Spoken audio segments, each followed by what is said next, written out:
Hi, ഇന്ന് ഞാൻ ഉണ്ടാക്കാൻ പോകുന്നത് അടപ്പായസമാണ്. ഓണം സ്പെഷ്യൽ അടപ്രഥമൻ. അപ്പോൾ അതിനായിട്ട് ഞാൻ എടുത്തിട്ടുള്ളത് 250 ഗ്രാം കുത്തുവിളക്ക് ബ്രാൻഡിൻ്റെ അടയാണ്. വലിയ അടയാണ്, ചെറിയ അടയല്ല, വലിയ അടയാണ്.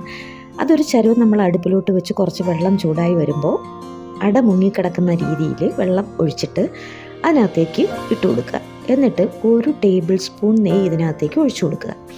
അതെന്തിനാന്ന് വെച്ചാൽ അടകൾ തമ്മിൽ ഒട്ടിപ്പിടിക്കാതെ, തിളയ്ക്കുമ്പോൾ ഒട്ടിപ്പിടിച്ച് കട്ടിയാകാതിരിക്കാനാണ് 1 ടേബിൾ സ്പൂൺ നെയ്യ് ഒഴിച്ച് കൊടുക്കുന്നത്. എന്നിട്ട് നമ്മളിങ്ങനെ ഇളക്കി എടുക്കുക. അപ്പോൾ അതൊക്കെ കോരി എടുക്കുമ്പോൾ കണ്ടല്ലോ, ഒന്നിനൊന്നായിട്ട് അങ്ങനെ ഒട്ടിപ്പിടിക്കാതെ ഇരിക്കണം. അപ്പോൾ ഈ അട വേവാൻ 10 മിനിറ്റ് വേണ്ടി വരും. 10 മിനിറ്റൊക്കെ മതിയാവും 250 ഗ്രാം അട നന്നായിട്ട് വേവാൻ. അപ്പോൾ നമ്മൾ വേവുന്നത് എങ്ങനെയാണെന്ന് മനസ്സിലാക്കുന്നത്, ചോറ് വേവുന്നത് എങ്ങനെയാണ്, നമ്മൾ ചോറെടുത്ത് ഞെക്കി നോക്കുമ്പോൾ ഒന്ന് ഞെക്കി നോക്കിയാൽ ആ പതുങ്ങി വരികയാണെങ്കിൽ നമുക്ക് ഊറ്റിയെടുത്ത് ഒരു സ്ട്രെയിനർ എടുത്ത് ഊറ്റിയെടുത്ത് വെക്കാം.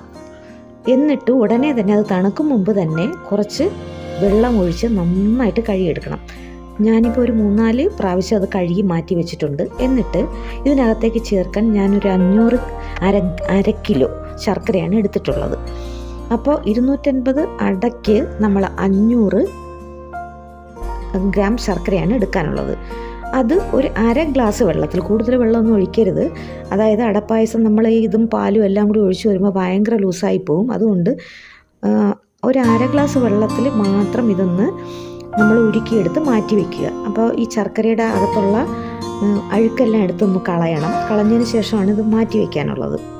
അത് അഴുക്കാണ് നമുക്ക് ആവശ്യമില്ല. സാധാരണ പൊടിയല്ലാത്ത ശർക്കരയിൽ ഇങ്ങനെ അഴുക്കുണ്ടാവാൻ സാധ്യതയുണ്ട്. അരിച്ചെടുക്കും, എന്നാലും മുകളിൽ വരുന്ന പദം നമ്മൾ മാറ്റി വയ്ക്കേണ്ടതാണ്. ഇനി ഇത് മാറ്റി വെച്ചതിന് ശേഷം നമ്മൾ ഒരു ഉരുളി അടുപ്പത്ത് വെച്ച് അതിനകത്ത് 1 ടേബിൾ സ്പൂൺ നെയ്യ് ഒഴിച്ചു കൊടുക്കുക. അപ്പോൾ ഫ്ലെയിം മീഡിയം ഫ്ലെയിം ആയിരിക്കണം വെക്കേണ്ടത്. ഈ നെയ്യ് പാത്രത്തിൻ്റെ എല്ലാ വശങ്ങളിലും എത്തുന്നത് പോലെ ഒന്ന് പരത്തിയെടുക്കണം. അതിനുശേഷം നമ്മൾ അരിച്ചു വെച്ചിട്ടുള്ള അട ഇതിനകത്തേക്ക് ഇട്ട് കൊടുക്കണം. എന്നിട്ട് ഒന്ന് ഇളക്കുക.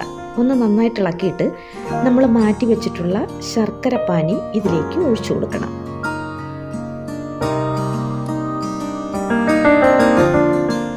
അപ്പോൾ ഈ അടയുണ്ടാക്കാൻ വലിയ പാടൊന്നുമില്ല, ബുദ്ധിമുട്ടൊന്നുമില്ല. ചിലരൊക്കെ പറയുന്നേക്കാൻ നല്ല ബുദ്ധിമുട്ടാണ്, പാടാണെന്ന്. അങ്ങനെയൊന്നുമില്ല. കാര്യങ്ങൾ അറിയാമെങ്കിൽ എളുപ്പം തന്നെ നമുക്ക് ഈ അടപ്പായസം ഉണ്ടാക്കി, അടപ്രഥമൻ ഉണ്ടാക്കിയെടുക്കാൻ പറ്റും. അത് മനസ്സ് വെച്ചാൽ മതി. എന്നിട്ട് ഈ ശർക്കര പാനി ഇതിലേക്ക് ഒഴിച്ചതിന് ശേഷം നന്നായിട്ട് ഇളക്കി കൊടുക്കുക. അപ്പോൾ ആ ശർക്കര പാനിയൊക്കെ ഈ അടയിൽ നന്നായിട്ട് പിടിക്കണം. അതുപോലെ തന്നെ അട നന്നായിട്ട് വെന്തിരിക്കണം. വെന്തില്ലെങ്കിൽ പറ്റുന്നതെന്ന് പറഞ്ഞാൽ ഈ ശർക്കര പാനിയിൽ ഒഴിച്ചു കഴിഞ്ഞതിന് ശേഷം അട വേവുകയില്ല. ശർക്കര പാനി എന്നല്ല, പഞ്ചസാര ആയാലും അട ഒട്ടും വേഗത്തില്ല. അപ്പോൾ വേകാനുള്ളത് നമ്മൾ നേരത്തെ തന്നെ തിളപ്പിച്ച് വേവിച്ചെടുത്തിരിക്കണം. അല്ലെങ്കിൽ ഇത് കല്ലുപോലെ കിടക്കും. പ്രഥമൻ കുടിക്കാൻ ഒരു ടേസ്റ്റും ഉണ്ടാകത്തില്ല. ഇനി വീണ്ടും നമ്മൾ 1 ടേബിൾ സ്പൂൺ നെയ്യ് കൂടി ഒഴിച്ചു കൊടുത്തിട്ടുണ്ട്. എന്നിട്ട് ഒന്നുകൂടി നന്നായിട്ട് ഇളക്കുക. അപ്പോൾ ശർക്കരപ്പാനി വറ്റുന്നത് വരെ നമുക്ക് ഇളക്കാം. പിന്നെ കൈവിടാതൊന്നും ഇളക്കാതിരിക്കേണ്ട. നമുക്ക് കുറച്ച് റെസ്റ്റൊക്കെ എടുക്കാം, കൈയൊക്കെ മാറ്റി പിടിക്കാം, വെറുതെ വേവിക്കാം. അപ്പോൾ ശർക്കരപ്പാനിയൊക്കെ അതിൽ നന്നായിട്ട് പിടിച്ച് അടയുടെ കളറൊക്കെ ഒന്ന് മാറി തുടങ്ങിയിട്ടുണ്ട്. ഒരു ബ്രൗൺ കളറിലേക്ക് മാറുന്നുണ്ട്. ഇനി ഇതിലേക്ക് ഒരു 50 ഗ്രാം പഞ്ചസാര ഞാൻ എടുത്തിട്ടുണ്ട്. 50 ഗ്രാം പഞ്ചസാര ഇതിനകത്തേക്ക് ഇടുകയാണ്. 100 ഗ്രാം വരെ നമുക്ക് ഉപയോഗിക്കാം.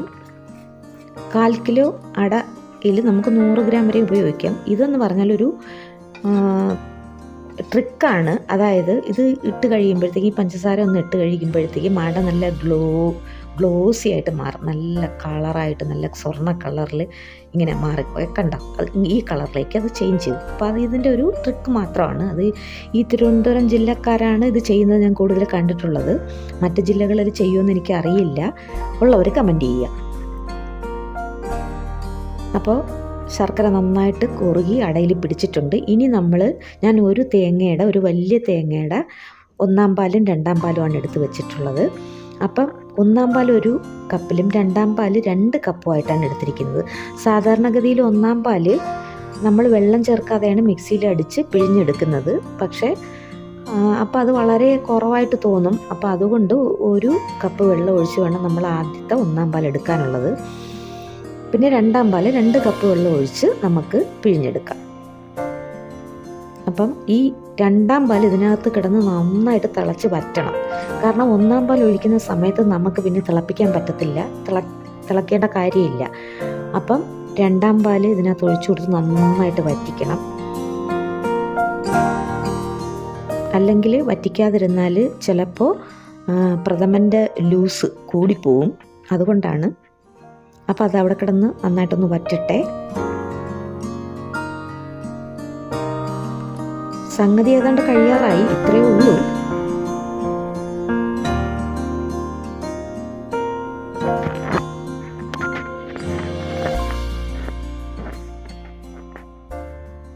ഇനി ഇത് നന്നായിട്ട് കുറുകി ഒക്കെ വന്നിട്ടുണ്ട്. ഇനി ഇതിലേക്ക് നമുക്ക്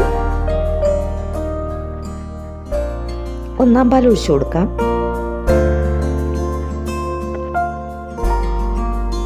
1-ാം പാലിന് തലപ്പാലെന്നാണ് പറയുന്നത്. ഇവിടെ ഞങ്ങളുടെ നാട്ടിൽ തലപ്പാലെന്ന് പറയും 1-ാം പാലിന്. നന്നായിട്ട് കുറുകി വന്നിട്ടുണ്ട്.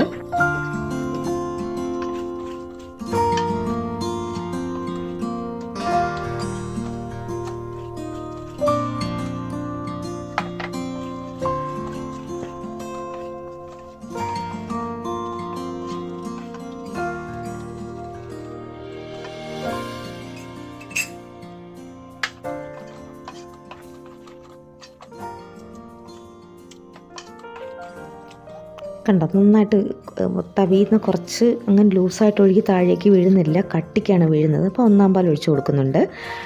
1-ാം പാൽ ഒഴിച്ച് കൊടുത്ത് നമ്മുടെ ഫ്ലെയിം ഒന്ന് ലോയിലേക്ക് ഇട്ടിട്ട് ഇതൊന്ന് മിക്സ് ചെയ്ത് എടുക്കണം. 1-ാം പാൽ ഒഴിച്ച് കഴിഞ്ഞാൽ പിന്നെ അധികം ചൂട് വേണ്ട, ഇതിന് തിളയ്ക്കണ്ട. അപ്പോൾ അതൊന്ന് ഫ്ലെയിം ഒന്ന് ലോയിലേക്ക് കൊടുക്കണം, എന്നിട്ടിട്ട് കൊടുക്കണം. എന്നിട്ട് 1 ടേബിൾ സ്പൂൺ ഏലക്കാപ്പൊടി ഇതിനകത്ത് പൊടിച്ചത് ചേർത്ത് കൊടുത്തിട്ടുണ്ട്. ഇനി 1 ടീസ്പൂൺ ചുക്കുപൊടി കൂടി ഇതിനകത്ത് ഇട്ട് കൊടുക്കാം.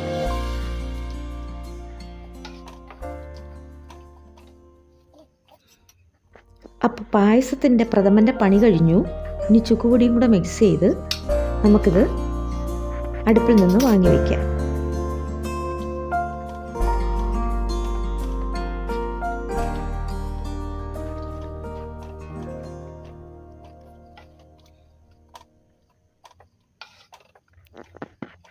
പിന്നെയുള്ളൊരു കാര്യമെന്ന് പറഞ്ഞാൽ ഇത് റൂമിൽ നമ്മൾ തണുക്കാൻ വെക്കുമ്പോൾ ഇത് വീണ്ടും കുറേ കൂടെ കട്ടിയാവും. വളരെ കുറുകിപ്പോയതാണെങ്കിൽ വീണ്ടും കുറേ കൂടി കട്ടിയാവും. അപ്പം നമുക്ക് പശുവിൻ്റെ ഇളം ചൂടുള്ള 1 ഗ്ലാസ് പാൽ ഇതിനകത്ത് ഒഴിച്ച് കൊടുത്ത് ലൂസാക്കാം.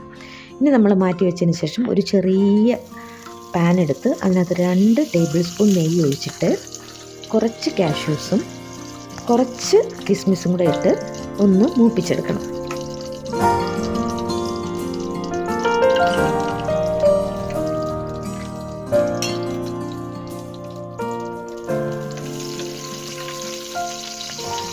കാഷ്യൂസ് ഒന്ന് ചുവന്ന് വരുമ്പോൾ നമ്മൾ കിസ്മിസ് ഇട്ട് കൊടുക്കണം.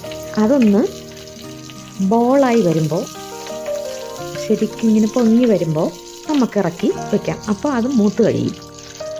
ഇറക്കി നമുക്ക് മാറ്റി വെച്ചിരിക്കുന്ന പ്രഥമനിലേക്ക് ഇതിട്ട് കൊടുക്കാം.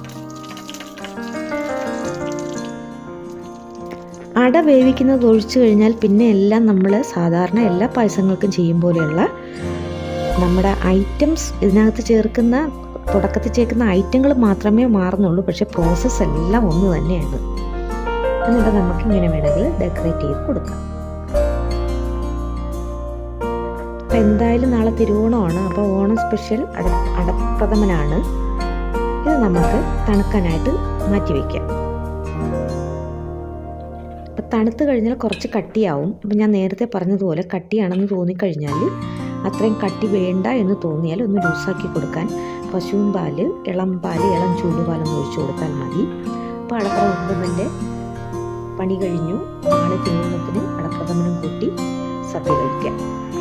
അപ്പോൾ ഇത് മറ്റൊരു പാത്രത്തിലേക്ക് ഞാൻ വിളമ്പി എല്ലാവർക്കും സെർവ് ചെയ്യും. അപ്പോൾ ഇനി അടുത്തൊരു വിഭവമായി ഉടനെ നിങ്ങളെ കാണാനെത്തുന്നതാണ്. അപ്പോൾ ഇഷ്ടമായാൽ ഒന്ന് ലൈക്ക് ചെയ്തേക്കണം കേട്ടോ. നല്ലൊരു സ്മെല്ലൊക്കെ വരുന്നുണ്ട്. അപ്പോൾ എല്ലാവർക്കും ഓണാശംസകൾ.